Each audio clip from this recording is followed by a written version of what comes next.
गुरुर्विष्णु गुरुर्देवो महेश्वर।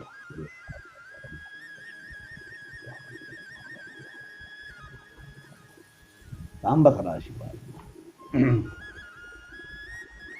ओम गणनाथ सरस्वती रवि शुक्रो बृहस्पतिर्पंचतंत्रं स्मृण नित्यं वेदवाणी प्रवर्तते। सबको सादर जय श्री कृष्ण। अधिक मास पुरुषोत्तम मास का आज पंचम दिवस, पंचम अध्याय। कल हमने कथा सुनी थी भगवान का और युधिष्ठिर का संवाद हो रहा था। उसमें मेधावी ब्राह्मण की कथा सुनी थी। मेधावी ब्राह्मण महाप्रयाण हुआ उसका, कन्या के वर हेतु सभी जगह भटकने के बाद वापस जब घर आया उसका महाप्रयाण हुआ, और महाप्रयाण होने के बाद में उसके अंत्येष्टि कर्म इत्यादि किए गए।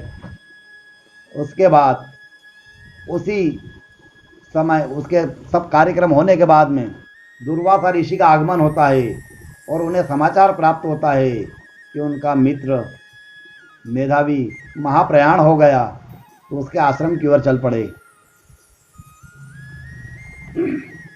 उसकी बालिका को मिल करके दुर्वासा ऋषि ने सांत्वना दी और उसकी प्रशंसा की कि अच्छा कर्म किया आपने, अपने पिता की अंत्येष्टि कर्म पूरे, आपने जो भी कर्म करना थे सभी कर्म आपने किए। और फिर दुर्वासा ऋषि के मन में एक जिज्ञासा हुई। दुर्वासा ऋषि ने ध्यान लगाया कि इसका भाग्य सोया हुआ है, इसके सुषुप्त भाग्य को जगाने हेतु उसको कुछ ज्ञान दें, इसको कुछ जानकारी दें। उन्होंने बालिका को जानकारी दी।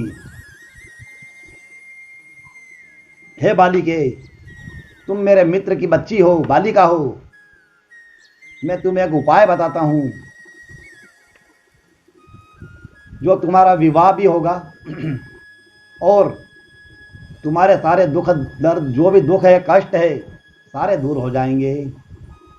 दुर्वासा ऋषि ने कहा कि आज से 3 माह बाद पुरुषोत्तम मास आने वाला है। उस मास में तुम भगवान का भजन करो, यम नियम करो, जप जप आदि व्रत आदि जो भी आप कर सकती हो करो, उससे आपके सारे कष्ट दूर हो जाएंगे। पुरुषोत्तम मास का इतना महत्व है कि 12,000 वर्ष तक जो गंगा स्नान करते हैं वह पुरुषोत्तम मास में कुआं, बावड़ी, तालाब या नदी के शुद्ध जल से स्नान करने मात्र से ही प्राप्त हो जाते हैं। और जब सिंहस्थ में आप प्रतिदिन जितना गौदान करते हैं, जिस पुण्य की प्राप्ति नहीं होती है, वह इस मास में मनुष्य थोड़ा अथवा नियम संयम वाला धारण करे, भजन कीर्तन आदि करे, तो उससे कई सहस्त्र गुना जितना गौदान रोज करते हैं सिंहस्थ में, उससे कई गुना इस मास में फल प्राप्त होता है। यह मास भगवान का अत्यंत प्रिय पुरुषोत्तम मास है और वे मनोवांछित फल को प्राप्त करवाते हैं और अनंत पुण्य के भागीदार होते हैं। यह मेरा अनुभव है। दुर्वासा ऋषि कह रहे हैं यह मेरा अनुभव है। वे मनोवांछित फलों को प्राप्त करवाते हैं और इसी के प्रभाव से सारे संसार में मेरा प्रताप हुआ है। ये दुर्वासा ऋषि अपने श्रीमुख से अपने मित्र की बालिका को बता रहे हैं। इसलिए बालिके, आने वाले अधिक मास में मेरे कथनानुसार व्रत, स्नान, नियम धारण करते हुए, श्रद्धा पूर्वक करते हुए, जिससे तुम्हारी समस्त इच्छाएं पूर्ण होगी। मेधावी ऋषि की कन्या प्रारब्ध की मारी हुई, बुद्धि भ्रष्ट हो गई और विद्वानों का मत है कि जिसका भाग्य बिगड़ा होता है उसकी बुद्धि स्वतः ही नष्ट हो जाती है। अगर उसको कोई अमृत से भरा हुआ कलश दे, उसे अमृत से भरा हुआ कोई कलश प्रदान करे, तो वह साधारण जल समझ के, साधारण पानी समझ करके उसको फेंक देगा। कोई इसको पारस रत्न ला करके दे दे तो उसे साधारण पत्थर समझ के फेंक देगा। अगर कामधेनु गौ दरवाजे पे आ जावे तो उसको साधारण गाय समझ करके उसे भगा देगा। दरवाजे पर कल्प वृक्ष उत्पन्न हो जाए और तो उसको साधारण वृक्ष समझ करके उखाड़ के फेंकेगा। क्यों? क्योंकि प्रारब्ध के कारण ही अभागा उल्टे कर्म करने लगता है। इसी प्रकार वह बालिका भी दुर्वासा ऋषि के उपदेश को सुन करके मन से खिन्न होकर के कहने लगी कि आपके कथनानुसार सब बातें मुझे कुछ अच्छी नहीं मालूम होती है ऋषिवर। कार्तिक वैशाख इतने पुण्यदायक मास है कि शास्त्रों में इनकी वर्णन किया गया है, शास्त्रों में इनकी प्रशंसा की गई है। इसी प्रकार भगवान शंकर की भक्ति महान पुण्यदायक होती है और मन को शीघ्र ही मनोकामना पूर्ण करने वाली होती है। आकाश में प्रत्यक्ष दिखने वाले भगवान सूर्य की उपासना भी महान पुण्यदायक होती है। अंबिका जी व गणेश जी की भी उपासना प्रत्यक्ष फलदायी होती है। यह सब छोड़ करके आप एक साधारण अधिक मास की उपासना का कह रहे हैं ऋषिवर, जो कि संसार में जिसकी निंदा की जाती है, जिसके मास में सूर्य की संक्रांति नहीं होती है, इस मास की खूब निंदा होती है और आप उस मास का मुझे उपदेश दे करके बता रहे हैं कि इसमें इसका नियम करो, व्रत करो, संयम करो, जप जपादि करो, दान करो। इसको तो मल मास की संज्ञा दी जाती है। समस्त शुभ कर्मों में लोग इसका परित्याग कर देते हैं। ऐसे निंदनीय मास की उपासना करने का आप मुझको उपदेश देते हैं, इसका कोई औचित्य नहीं है। और मुझे बड़ा आश्चर्य हो रहा है आपके उपदेश को सुन करके। संसार में सर्वश्रेष्ठ कहे जाने वाले भगवान विष्णु, भगवान शंकर जी और सीतापति रामचंद्र जी, इनकी भक्ति से मेरे दुख दूर नहीं हो सकते, तो आप क्षुद्र और मलिन मास की निंदनीय अधिक मास की भक्ति करने का उपदेश क्यों दे रहे हैं ऋषिवर? बालिका के ऐसे वचन सुन करके दुर्वासा ऋषि को क्रोध आ गया और दुर्वासा ऋषि क्रोधित हो गए, उनके नेत्र लाल हो गए। परंतु उन्होंने उसी समय बुद्धि की मारी हुई, बुद्धि से भ्रष्ट हो गई कन्या को अपने मित्र की बालिका का विचार आया और तुरंत ही उन्होंने अपने क्रोध का त्याग कर दिया। यह मेरे मित्र मेधावी की कन्या है तथा प्रारब्ध से ही अपनी बुद्धि से भ्रष्ट हो गई है, दुखाग्नि से पीड़ित है और यह मेरे द्वारा अगर श्रापित हो जाएगी तो इसे कितना कष्ट भोगना पड़ेगा। ऐसा सोच करके दुर्वासा ऋषि शांत हुए और उन्होंने कहा है, बालिके तूने बड़ा भारी अपराध किया है। पुरुषोत्तम मास की अवहेलना व निंदनीय वचन नहीं कहना चाहिए, इसको पुरुषोत्तम मास की संज्ञा देना चाहिए, इसकी निंदा नहीं करनी चाहिए। अगर कोई तुम्हारी जगह दूसरा होता तो उसे मैं उसी समय श्राप दे देता, परंतु तुम मेरे मित्र की कन्या हो, पितृहीन हो और अत्यंत दुखी हो, इसलिए तुम्हें श्राप नहीं देता हूँ, परंतु तुम्हें इसका प्रायश्चित का फल, अपराध जो किया है इस प्रायश्चित का फल अवश्य भोगना पड़ेगा। इस अपराध का जो अपराध किया है इसका फल अवश्य भोगना पड़ेगा। दुर्भाग्य के कारण, बुद्धि भ्रष्ट होने से तूने परम पुण्यदाता पुरुषोत्तम मास की निंदा की है। इसका परिणाम इस जन्म में अथवा अगले जन्म में अवश्यम भावी तुम्हें भोगना पड़ेगा। क्या करना उचित है और क्या अनुचित है, तुम अपनी बुद्धि से निर्णय करो। भगवान तुम्हारा कल्याण करे। अब बालिके, मैं बद्रिकाश्रम की ओर जा रहा हूँ। ऐसा कह करके दुर्वासा ऋषि ने वहां से प्रस्थान किया और उनके जाते ही उस बालिका का तेज विलुप्त होने लगा। बालिका निस्तेज होने लगी तथा अपने भविष्य पर विचार करने लगी। अनेक दिन सोच विचार में व्यतीत हो गए, परंतु किसी भी बात का निर्णय नहीं कर सकी। आखिर एक समय उसने निश्चित किया कि सभी देवताओं में शीघ्र फलदाता भगवान शिव माने जाते हैं, उन्हीं की तपस्या और आराधना करना चाहिए। ऐसा निश्चय करके वह ब्राह्मण कन्या ने अत्यंत दुष्कर तप प्रारंभ करना शुरू कर दिया। समस्त जगत के स्वामी, 5 मुख वाले, 10 भुजा वाले और त्रिनेत्र धारण करने वाले मस्तक में अर्ध चंद्र धारण करने वाले और जटाओं में गंगा जी प्रवाहित हो रही है, ऐसे पार्वती पति, अनाथों के नाथ, असहाय की रक्षा करने वाले भगवान शंकर की भयंकर कष्ट साध्य तपस्या करने लगी। ग्रीष्म ऋतु में अपने आसन के चारों तरफ पावक अग्नि जला करके पंचाग्नि साधन करते हुए तपस्या करने लगी। वर्षा ऋतु में भयंकर वर्षा में खुले मैदान में खड़े होकर के तपस्या करने लगी तथा हेमंत ऋतु और शिशिर ऋतु में जब भयानक ठंड पड़ती है तब उसने पानी में रह करके साधना की। प्रातः साय नित्य प्रति नियम धारण करके भोजन का परित्याग करके सूखे पत्तों का आहार करती हुई और अधोमुख होकर के सिर्फ भगवान का व्रत करती, भगवान का ध्यान करती, रात दिन तपस्या में लीन रहने लगी। उसका संपूर्ण शरीर जीर्ण शीर्ण हो गया और दुर्बल हो गई। मुख पर तपस्या का तेज प्रकाशित होने लगा। उसके मुख पे इतना तेज प्रकाशित होने लगा जैसे सूर्य उदय होता है। उस बालिका की ऐसी उग्र तपस्या और साधना के द्वारा उस तेजस्विता को देख करके इंद्रदेव भयभीत रहने लगे। कहीं ये मेरा बालिका मेरा आसन ही ग्रहण ना कर ले, ऐसा विचार करके इंद्र को चिंता होने लगी। ऐसी चिंता उत्पन्न होने से इंद्र ने उसकी तपस्या में अनेक बाधाएं डाली और परंतु तपस्या करने वाली बालिका को इतनी बाधाएं डालने की कोशिश की, परंतु वो बालिका सब बाधाओं से विचलित नहीं हुई और निरंतर भगवान का भजन करती रही, चिंतन मंथन करती रही। एक जो लगन लग गई उसी लगन में वो लगी रही। इस प्रकार साधन करते हुए उसे कई हजार वर्ष व्यतीत हो गए। अपनी भयंकर तपस्या और साधना से भगवान शंकर का सिंहासन डोलने लगा। आखिर भगवान शिव ने अपने भक्त के सामने प्रकट होना पड़ा।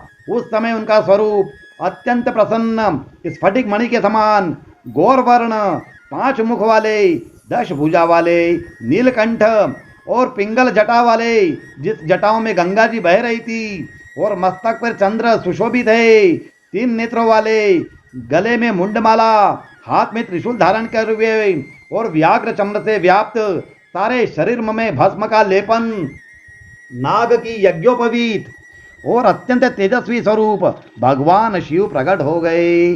उनके स्वरूप को देख करके बालिका अत्यंत प्रसन्न हुई। उसने भगवान शिव को साष्टांग दंडवत किया और भगवान की स्तुति करने लगी। हे चंद्रचूड़ मदनांतक शूल पाणे, स्थानो गिरीश गिरिजयेश महेश शंभो, भूतेश भीत भय सुदन मामनाथम, संसार दुख गहना जगदीश रक्षक। देवी ने जब ये प्रार्थना की, भगवान के चरण कमलों में अपना मस्तक झुका करके साष्टांग दंडवत करने लगी। उसने मन ही मन पंचोपचार पूजन किया, मानसिक पूजन किया और उनके सामने प्रसन्न चित्त होकर के हाथ जोड़ करके बालिका भगवान को निहार रही थी। तब शंकर जी ने उससे कहा, हे बालिके, मैं तुम्हारी साधना से अत्यंत प्रसन्न हूँ। तुम मुझसे वरदान मांगो, मैं यहाँ आया हूँ। तुम्हारे जो मन में इच्छा होगी वही वर मैं तुम्हें प्रदान करूँगा। मैं तुम्हारी समस्त इच्छाओं का परिपूर्ण करूँगा। और भगवान के वचनों को सुन करके बालिका बहुत प्रसन्न होकर के कहने लगी, हे दया के सागर, मेरी मनोकामना आप पूर्ण करें। आप मेरे मन के अंतर्यामी है, फिर भी आप मुझसे पूछ रहे हैं, तब मैं आपको बताती हूँ, बोलती हूँ। तब बालिका बोली कि मुझे पति प्राप्ति हो, मुझे पति की प्राप्ति हो, मुझे पति की प्राप्ति हो, मुझे पति की प्राप्ति हो, मुझे पति की प्राप्ति हो। इस प्रकार 5 बार कह करके उसने पति की कामना की। तब भगवान ने उसको तथास्तु कहा दिया। और भगवान ने यह सुन करके भगवान शंकर बोले, हे बालिका, तुमने अपने मुख से जितने बार जो वर मांगा है वही तुम्हें प्राप्त होगा। तुमने 5 बार पति के शब्द का उच्चारण किया है और 5 बार तुमने पति को मांगा है, इसलिए तुम्हें वही वर प्राप्त होगा। तुम्हें 5 पति होने का मैं वरदान देता हूँ। हे बालिका, तेरे 5 पति शूरवीर, प्रतापी, सत्य प्रतिज्ञा और धार्मिक कर्म करने वाले, अनेक यज्ञ करने वाले, जितेंद्रिय और संसार में प्रसिद्ध यशस्वी, कीर्तिमान और क्षत्रिय जाति के तुझसे अत्यंत प्रेम करने वाले होंगे। शंकर जी के ऐसे वरदान को सुनकर के बालिका दुखी हो गई। हे प्रभु, मैंने तो आपकी भक्ति की और आपसे प्रसन्न होकर के मुझे वरदान दिया। आपने इतना नंदनीय वरदान क्यों दिया है? हे दया के सागर, हे करुणा निधान, मैंने तो सिर्फ एक ही पति मांगा था, पर इस संसार में कभी भी स्त्री के 5 पति नहीं हुए हैं। न तो सुना गया, न देखा गया और न आज तक ऐसा हुआ है। एक पुरुष को अनेक स्त्रियां हो सकती है, परंतु एक स्त्री के 5 पति असंभव है। हे दीनानाथ, हे दीनबंधु, यह क्या वरदान दे दिया आपने? अब मैं 5 पति की पत्नी कैसे बनूंगी? आपने मुझे असमंजस में कर दिया है। आपको अपने भक्त के प्रति ऐसा वरदान शोभा नहीं देता है। भगवान शिव मेरी निंदा के साथ आपकी भी संसार निंदा करेगा। बालिका के वचनों को सुनकर के भगवान शिव ने कहा, मेरा यह वरदान इस जन्म में नहीं, बालिका तुम्हें अगले जन्म में प्राप्त होगा। तुझे इस शरीर से छुटकारा मिलने पर तेरा दूसरा जन्म बिना योनि के होगा और मेरे दिए वरदान के मुताबिक 5 पतियों का सुख भोग करके, अनेक राजसी ऐश्वर्य को भोग करके तुम मोक्ष को प्राप्त करोगी। और दुर्वासा ऋषि जो है वह साक्षात मेरा ही स्वरूप है। ऐसा भगवान शिव ने उस बालिका से कहा। तुमने शब्दों का अपमान किया, वे अत्यंत क्रोधित है। यह तो तेरा सौभाग्य था कि उन्होंने तुझे श्रापित नहीं किया है। अपने क्रोध का उन्होंने वहीं शमन कर दिया। तीनों लोक में ऐसा कोई सामर्थ्यवान नहीं है जो उनके श्राप से बच सके। उनके वचनों को याद करके उन्होंने भगवान शिव ने कहा कि पुरुषोत्तम मास की निंदा करने से तुझे प्रायश्चित तो भोगना ही पड़ेगा। हे बालिके, भगवान पुरुषोत्तम हम लोगों के भी देवता हैं, परंतु हम लोग ब्रह्मा, विष्णु और मैं स्वयं अनेक तपस्वी सिद्ध योगी नारद ऋषि सभी उनकी उपासना करते हैं। ऐसे भगवान पुरुषोत्तम का अत्यंत प्रिय मास पुरुषोत्तम मास है। उन्होंने अपना नाम, शक्ति आदि सबको उसको दे रखी है तथा इस मास की निंदा नहीं करनी चाहिए। इसी कारण तेरी आकांक्षा में भ्रम होकर के तूने 5 बार पति के शब्द का वरदान मांगा और मैंने दे दिया है। अब यह वचन असत्य नहीं हो सकता है। ऐसा कह करके भगवान शंकर वहां से अंतर्ध्यान हो गए। उस बालिका की दयनीय अवस्था हो गई। शरीर भय से कांपने लगा और श्वास जोर जोर से चलने लगी। मुख का तेज लुप्त हो गया। नेत्रों में अश्रुओं की धारा बहने लगी। सारा शरीर तप्त होकर के जलने लगा और चिंताग्नि के भड़कने से वह कोमल विप्र बाला थोड़े ही दिनों में जर्जर शरीर वाली हो गई तथा कुछ दिन मानसिक दुख में लिप्त बालिका काल के विकराल काल में समा गई, अर्थात उसकी मृत्यु को प्राप्त हो गई। तपस्या के प्रभाव से उसके समस्त पाप नष्ट हो चुके थे। उसके शरीर को आश्रम के समीप रहने वाले ब्राह्मणों ने, ऋषियों ने श्मशान भूमि में ले जा करके अग्नि को समर्पित कर दिया। भगवान कृष्ण कहते हैं, हे धर्मराज, उसी समय राजा द्रुपद यज्ञ कर रहे थे और उसी यज्ञ कुंड से बालिका के रूप में उत्पन्न होकर के वह एक तुम्हारी पत्नी बनी है। पूर्व जन्म में जिसने 5 बार पति का वरदान मांगा था और वरदान मिलने से तुम 5 पतियों की वह पत्नी बनी है। यह द्रौपदी अत्यंत पवित्र पतिव्रता और मुझे अत्यंत प्रिय है, मेरी भक्त है, इसलिए उस पे मेरा विशेष प्रेम है और मैं उसका रक्षक हूँ। परंतु पूर्व जन्म में तुमने पुरुषोत्तम मास की अवहेलना की थी, इसलिए उसको वनवास और कौरवों से दुख प्राप्त हुआ। जिस पुरुषोत्तम मास की बड़े बड़े देवता, ऋषि मुनि हमेशा स्तुति करते रहते हैं, उसकी निंदा का प्रायश्चित तो भोगना ही पड़ता है। इसलिए उस प्रायश्चित से निवृत्त होने के लिए सर्व सुगम उपाय में बतला रहा हूँ। आने वाले पुरुषोत्तम मास में नियम संयम धारण करते हुए व्रत, उपवास, स्नान, दान इत्यादि कर्म करने से तुम पांडव और द्रौपदी जन्म जन्मांतर के पापों से मुक्त होकर के, प्रायश्चित से भी मुक्त होकर के अपना अखंड चक्रवर्ती राज्य कौरवों पे विजय प्राप्त करने के अनेक यज्ञ कर्म करके संसार में प्रशंसा के प्राप्त हो गए। सभी प्रकार के सुख और साधन भोगोगे, ऐसी प्रेरणा देते हुए भगवान कृष्ण द्वारकापुरी जाने के लिए उद्यत हुए।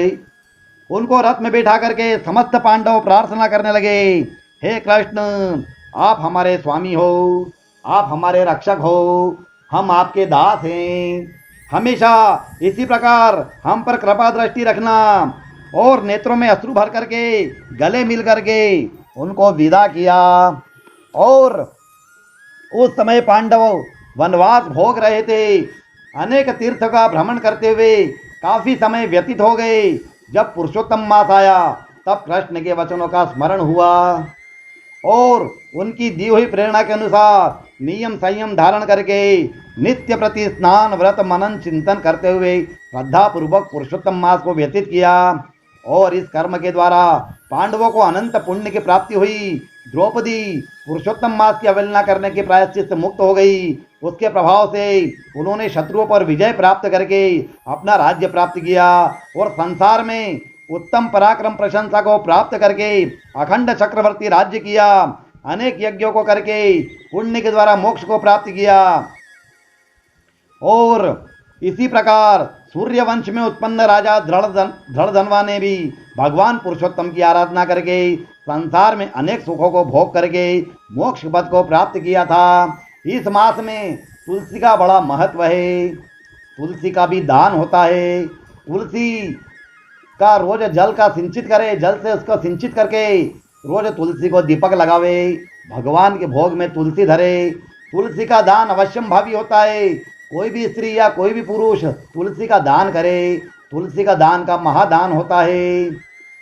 आज की कथा का यही विश्राम होता है। ओम अच्युतम केशवम श्री राम नारायणम कृष्ण दामोदरम श्रीवासुदेवम हरि श्रीधरम माधवम गोपिका वल्लभम श्री जानकी नायकम श्री रामचंद्रम भजे।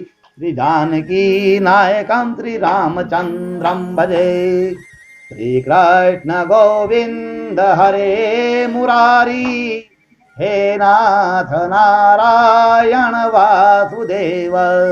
श्री कृष्ण गोविंद हरे मुरारी, हे नाथ नारायण वासुदेव।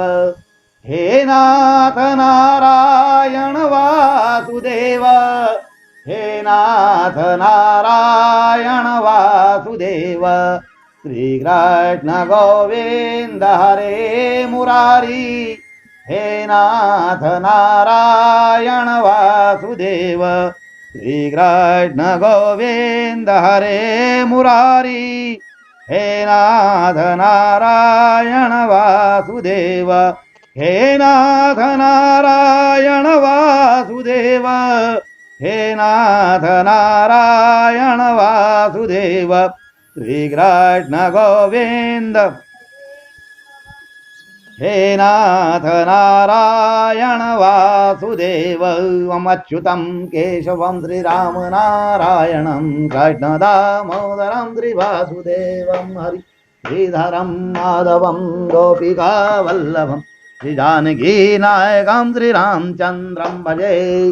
बोलो गजानंद भगवान की जय, जगदम्बे मात की जय, लक्ष्मी नारायण भगवान की, लक्ष्मी नरसिंह भगवान की, लक्ष्मी वेंकटेश भगवान की, राधिका नाथ की, द्वारिका नाथ की, चारभुजा नाथ की, सांवरिया सेठ की जय, गिरिराज धरण की जय, मोर मुकुट बंसी वाले की जय, जानकी नाथ की जय, लक्ष्मण जी बालाजी सरकार की जय, अंजनी के लाल की जय, केसरी नंदन हनुमान जी महाराज की जय, विचित्र वीर हटिले हनुमान जी महाराज की जय, भैरवनाथ महाराज की जय, गौ माता की जय, आज के आनंद की जय, भारत माता की जय। नमः पार्वती पति हर हर महादेव। काशीपति श्री विश्वनाथ भगवान की जय, महाकालेश्वर महादेव की जय, महामृत्युंजय महादेव की जय। आज का दान अष्टगंध या चंदन का पाउडर, कल का दान, कस्तूरी। जय श्री कृष्ण। सभी स्वस्थ रहे, व्यस्त रहे, मस्त रहे। जय श्री कृष्ण।